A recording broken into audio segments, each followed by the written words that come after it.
j'espère que vous passez une bonne soirée. En notre compagnie, on est parti in-game directement et on retrouve du coup nous, Matt12, Skyman, CLH et Shenron pour la première fois dans cette compétition. Alors que de l'autre côté, eh bien, c'est les Mystiques qui ont, j'ai l'impression, un rang à tenir un petit peu dans cette game. Ça commence très fort avec 2 kills de chaque côté.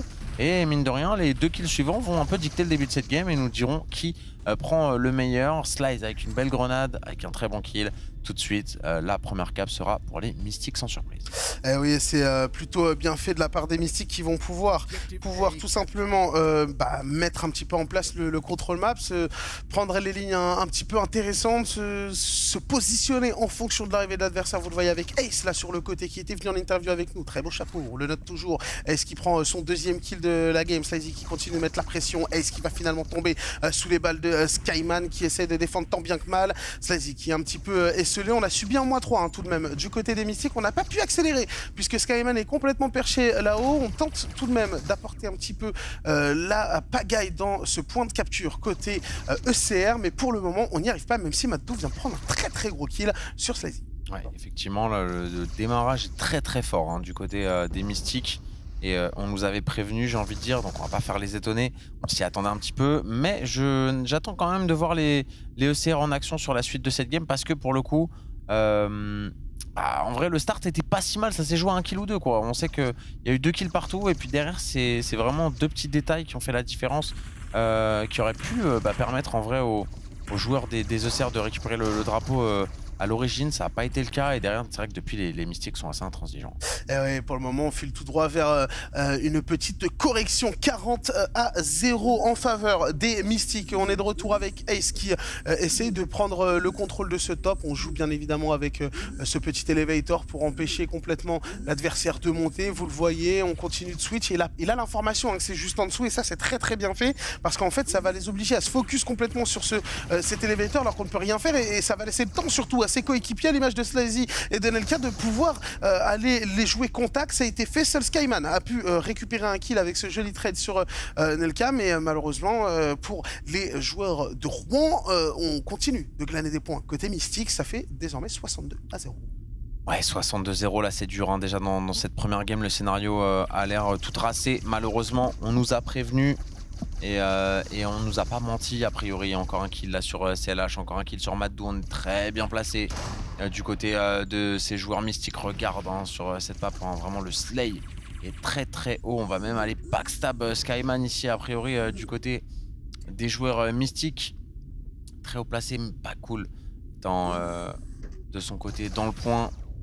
Attends l'arrivée de Skyman, on a un joueur qui est au top adverse hein, carrément du côté des Mystiques là, donc on profite vraiment de cette position de force. La petite grenade bien envoyée de Ace qui va pouvoir faire un kill, pas cool lui qui se permet de sortir une tête. Et regardez ce qui se passe dehors, ce sera un kill immédiat effectué de sa part et 91-0 effectivement. La sentence est irrévocable dans cette première map, ça va faire 1-0 pour Mystic Dims. Après une game de moins de 4 minutes, ça allait très vite. Hein. Eh oui, là c'est compliqué, on l'a vu, un Shenron qui n'a pas pu ouvrir son compteur de kills et qui va même terminer cette dernière, je crois, en bon vieux James Bond des familles, il me semble. Quoi qu'il en soit, ouais non, on aurait esquivé la James Bond grâce au timer, on va pas se mentir, ça a été très compliqué pour cette formation de Rouen et surtout une belle promenade de santé pour les Mystiques de Beauchamp.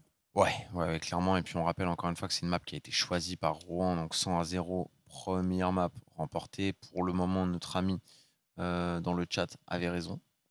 Et on verra ce que ça donne sur un artefact, mais sur un pic déjà adverse, 100-0, facile, efficace, rapide, sans bavure, net sans bavure. Et là, autant dire que de toute façon, tu peux pas faire pire que 100-0 quoi. Donc pour le coup sur leur map maintenant, je vais voir un peu ce que ça a donné. Mais en tout cas c'est intéressant parce que du coup on peut les voir quand même sur pas mal de maps différentes. On voit que jusque là ils ont été très à l'aise contre une équipe de DLC qui sur le papier est quand même assez solide.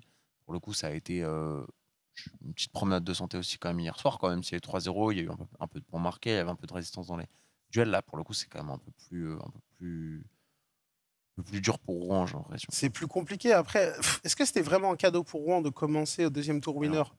Clairement pas. Avec ce tirage-là, non. Mais par contre, je pense qu'au niveau du loser, ils ont quand même un côté d'arbre qui est peut-être un peu plus accessible, parce que je crois que de mémoire, au niveau du loser bracket, ils doivent se retrouver face aux geeks. Peut-être, ouais. Et du coup, ils évitent un peu le côté cursed, TLS, Omino, etc. Je crois. Je sais pas si c'est le cas, mais normalement, on est en train de regarder. Ouais, c'est ça. Ils vont jouer face au geek. Alors, Ouais, il y a les dans leur côté. Je sais pas si quand tu perds, normalement, quand tu es en winner bracket et que tu perds, si tu es dans la partie haute de l'arme, tu es censé partir dans la partie basse, il me semble. Je sais pas si c'est le cas là. De toute façon, il reste qu'un slot. Mais ça a l'air d'être ça, puisque Omino DLC était en bas. Oui, non, je sais qu'il reste qu'un slot, mais je veux dire, je sais pas si ça a été fait. Auparavant, ouais. Voilà, c'est ça. Mais vu qu'Omino est tout en haut, j'ai tendance à me dire que oui, puisque du coup, Omino était tout en bas. Donc ça a l'air d'être le cas. En tout cas, on me dit que les joueurs sont prêts en même temps. On va pouvoir partir directement sur la deuxième carte. Artefact, voilà, forcément. Peu importe un peu le nom de la carte ou la carte qu'on va jouer, j'ai pas l'impression que ça ait un énorme impact là sur la game. J'ai envie que Rouen nous surprenne et nous montre qu'il y a la place pour aller chercher des maps, aller chercher des vrais clutch play. Mais en vrai, même s'il y a un aspect stratégique, j'ai quand même envie de dire qu'individuellement parlant, il y a quand même un vrai gap. Après, il y a toujours aussi un effet qui est un peu incontrôlable, j'ai envie de dire, c'est que le niveau va beaucoup dépendre des joueurs avec qui tu vas t'entraîner, que tu vas affronter au quotidien. Plus il y a de joueurs dans ta salle, plus tu vas forcément prendre en niveau, parce que tu vas jouer contre un plus gros échantillon de personnes et donc forcément jouer contre des joueurs un peu plus forts. Et les premiers points de Rouen dans ce match vont être marqués sur Artefact. Première capture de Shenron qui a aussi ouvert son compteur de kills au passage. Hein. Lui qui n'avait pas pu en faire lors de la première carte, là, vient se muer en héros pour son équipe en allant chercher cette première capture. Et on va essayer, pourquoi pas, de mettre en place un bon petit map control pour essayer de repousser au maximum les adversaires. Attention, c'est Slazy qui avait tenté une petite percée. Il s'est débarrassé de Skyman. Derrière, c'est Lash qui le reprend. Le -2 qui a été concédé par cette équipe rouennaise. On va essayer de recap du côté de Ace qui s'était présenté en tout premier dans ce point. Shenron est face à lui. Attention, il y a du monde contact et on va venir essayer de punir instantanément du côté de Ace avec le headshot qui est passé. L'elevator qui va pouvoir être utilisé. Il est attendu avec une belle cover justement de la part de Pacool au cas où on avait eu la merveilleuse idée de le suivre. Et on va pouvoir essayer de rentrer dans la gestion aussi côté Mystique. Ouais, tout à fait. Après un peu de temps, le start, voilà. Évidemment, le start, c'est beaucoup de gunfight, c'est évidemment un petit peu de rush, qui aura les meilleurs timings, etc., qui a mieux géré son début de game.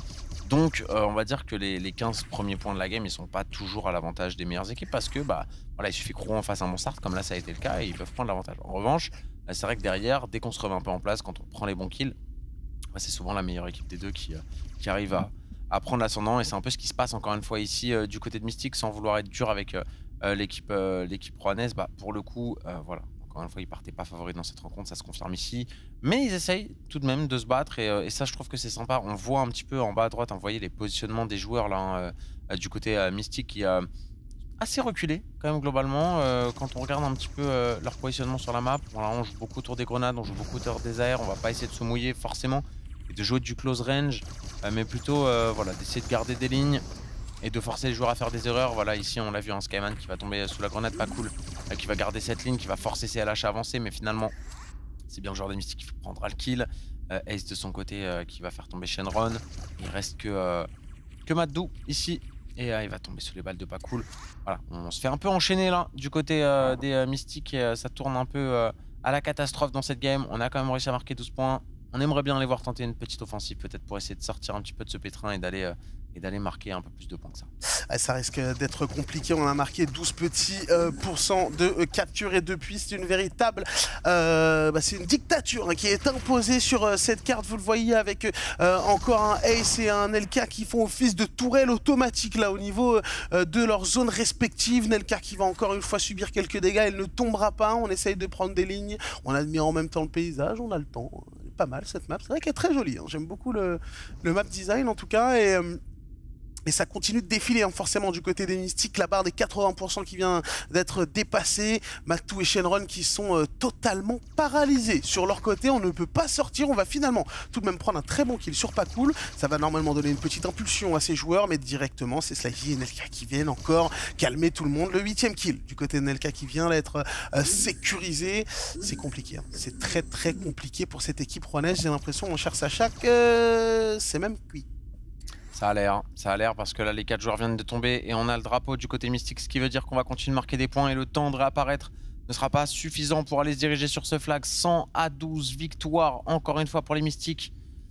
Aïe aïe aïe, dure sentence pour les ECR dans cette rencontre, mais je pense qu'ils savaient aussi à quoi s'attendre. Et nous, on va se diriger tout doucement vers cette troisième carte qui sera a priori Polaris, si ma mémoire est bonne. Très bonne mémoire. Ouais, c'est ça. Et voilà, est-ce qu'on aura l'occasion de voir Sylva et Helios Station? Probablement pas dans ce BO5. Hein. Ça risque d'être compliqué, ou en tout cas il faudra un vrai sursaut d'orgueil de la part des Rouennais qui pour le moment sont dans une mauvaise posture et suivent un petit peu la tendance de cette soirée, c'est-à-dire 3-0, 3-0, 3-0 pour le moment, 2-0 en faveur des Mystiques de Beauchamp. Vous voyez la map en vue de haut naturellement, un énorme couloir. C'est une photo. Hein? C'est une photo. Comment ça? Non, t'as dit la map en vidéo, c'est pour ça. Non, vue de haut. Ah, vue de haut. Non, parce que j'ai... C'est moi. Non, alors, ouais, effectivement. Non, mais écoute, il se fait tard, il se fait tard. C'est vrai qu'on n'est pas... C'est pas facile. Mais... justement, cette map vue de haut, si j'articulais, ce serait aussi mieux, avec ces petits téléporteurs au niveau des tops, la longue allée qui permet de backstab dont vous parlez, Sacha, tout à l'heure, et puis ce point central, toujours assez compliqué. Alors, vous le voyez, on a pas mal de lignes qui peuvent aller chercher d'autres chemins, mais voilà, c'est, on va dire, des petites crevasses comme ça qui se forment. Et l'hiver froid de Polaris qui va venir accueillir nos 8 acteurs pour peut-être la dernière map de ce BO et donc de cette soirée, et afin de connaître les 4 premiers demi-finalistes de cette Coupe de France, pardon, Eva. Ouais, tout à fait. Et on est parti sur Polaris directement, voir un petit peu le start de cette équipe. Mystique, qu'est-ce qu'on va nous proposer? Ace qui avait l'air de partir pour un start assez agressif, mais on est parti plutôt en pause technique. Alors je sais pas exactement ce qui se passe. On attend d'avoir l'info. De Beauchamp, effectivement, il y a un opérateur qui est au niveau du spawn, on peut le voir, tout en plein milieu de l'écran en fait. Avec un des joueurs, il va aller se replacer tranquillement. J'ai l'impression que la pause technique va pouvoir s'arrêter d'ici 10 secondes à peine. Tous les joueurs sont prêts, il ne manque que pas cool, c'est chose faite. Allez, 9 petites secondes et on repart pour la game. Et voyons voir un peu ce start. Alors forcément, ça bouscule un petit peu. Et c'est parti, ça y est, les joueurs se placent, les grenades sont envoyées.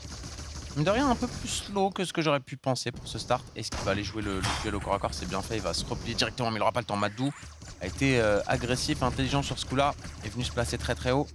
Et le point va être capturé. Non, ouais, ça s'est pas joué à grand chose. On a failli prendre l'ascendant de début de game, là, le côté ECR, mais Mystique a été meilleur dans la phase de trade kill et va pouvoir aller capturer ce flag. Ouais, on est 2 en train de capturer le flag, 3 désormais, puisque c'est Nelka qui est venu se positionner. Et forcément, on va venir agresser. Attention tout de même, attention à ne pas se faire avoir. C'est Ace qui va venir porter main forte un petit peu à ses coéquipiers. Et là, c'est compliqué, parce que j'ai l'impression qu'on essaie d'envoyer des grenades depuis la sortie du spawn, avec ce petit angle intéressant. Mais on perd quand même pas mal de temps. On a respawn il y a maintenant un petit peu plus de 10 secondes. On se met seulement en action. On vient à nouveau de subir un -3. Peut-être un -4 avec Shenron, cette fois-ci qui tombe et qui justement va aller un petit peu dire bonjour à ses copains dans l'au-delà. Et le problème, c'est qu'on continue à glaner des points, à créer de l'écart du côté de Mystique, et on a l'impression, à la vue de la physionomie de ce BO et des différentes maps, que le plus dur est peut-être déjà fait pour Mystique. Ouais, clairement, hein, je pense que voilà, on vous surprend pas si on dit qu'on n'est pas étonné de voir le scénario de cette rencontre, en tout cas de cette troisième carte qui vraiment est à l'image de ce qu'on a pu voir jusque-là. On sent des Mystiques ultra bien dans leur match qui ne laissent vraiment pas la place au doute et des ECR qui, mine de rien, essaient de faire un peu comme ils peuvent. Mais c'est vrai que quand tu es face à une équipe qui est simplement plus forte, c'est juste quasiment impossible de faire l'exploit. J'ai envie de dire, c'est presque encore plus punitif qu'au sport traditionnel, parce que là, on sent qu'il y a vraiment énormément de travail et que ça laisse vraiment pas une seconde la place au doute. Tu vois, que parfois, ça arrive de voir des exploits dans le sport, des équipes inférieures s'imposer. Là, c'est vrai que, en général, dans le jeu vidéo, c'est extrêmement punitif, quoi. Quand tu as un gros écart de niveau entre deux équipes, ça se fait ressentir directement. Et puis là, surtout qu'il y a des placements physiques aussi qui rentrent en compte. Et du coup, le mélange de la stratégie, de l'individualité, des déplacements physiques et aussi de la communication, etc., qui rentrent en compte. Il est bien plus homogène, j'ai envie de dire, chez les Mystiques que chez les ECR. Il y a peut-être eu aussi plus de travail. Voilà, un Mystique qui fait partie des favoris de la compétition, donc c'est même pas spécialement honteux pour les ECR de produire ce genre de prestations, parce que c'est un peu aussi dominant que ça qu'on attend une équipe telle que Mystique. Et c'est plus dans le loser bracket, j'imagine qu'on verra les ECR avec leur plein potentiel contre des équipes peut-être de leur niveau tout simplement. Ouais, c'est sûr que là, c'est peut-être une marche un petit peu trop élevée pour cette équipe de Rouen, mais il faut continuer à mettre du cœur à l'ouvrage à l'image de Maddo qui a l'air peut-être de la seule individualité qui arrive à se maintenir légèrement la tête en dehors de l'eau à l'image encore une fois de ce move assez agressif Nelka qui va se faire prendre par derrière par Skyman justement qui était venu un petit peu en flanking, pas cool avec le bon double kill, Skyman justement qui va aller sécuriser cette bonne revenge, on essaye de capturer ce point, ça a été des choses faites et on commence, pourquoi pas pour l'honneur au moins et pour voilà, se remettre un petit peu de baume au cœur de capturer une petite dizaine de points avant que le drapeau ne revienne sous le joug des Mystiques. Oh, c'est là, un super double kill et c'est là aussi qu'on peut voir que parfois voilà, les individualités arrivent à faire la différence et qu'il y a aussi du potentiel dans cette équipe des ECR. C'est juste que là on est tombé sur plus fort aujourd'hui, mais voilà, c'est ce genre de petit move aussi qui nous laisse penser que cette équipe de Rouen elle a peut-être sa place aussi à la Paris Games Week, mais que ça se confirmera tout simplement dans le loser bracket. Voilà, ce double kill aux pompes était vraiment magnifique. Il était incroyable. Hein. Dommage que voilà, on puisse pas prendre le meilleur contre cette équipe de Mystique, mais elle est vraiment très très forte à l'heure actuelle. Et il n'y a juste pas grand chose à faire, il y a juste à s'incliner à dire bravo. Et les Mystiques qui vont eux aussi donc avancer dans ce win en bracket et affronter les Orcs en demi-finale pour eh bien, tout simplement une place à la Paris Games Week quand les ECR eux tomberont donc en loser bracket. Et Slice qui va envoyer tout simplement grâce à skill ses adversaires en LP. Et on va pouvoir mettre fin à ce match et à cette deuxième soirée de Coupe de France. Dans quelques instants, on va évidemment avoir les joueurs à nos côtés. Et puis, n'oubliez pas, je vous le rappelle dès maintenant, au cas où j'oublierai en fin de stream, mais notez le prochain rendez-vous pour revoir vos équipes favorites. Ce sera mardi prochain, même heure, même chaîne, à 19h30. Et puis voilà, on voit les supporters qui sont à Beauchamp, qui ont fait le déplacement, qui félicitent évidemment les joueurs mystiques.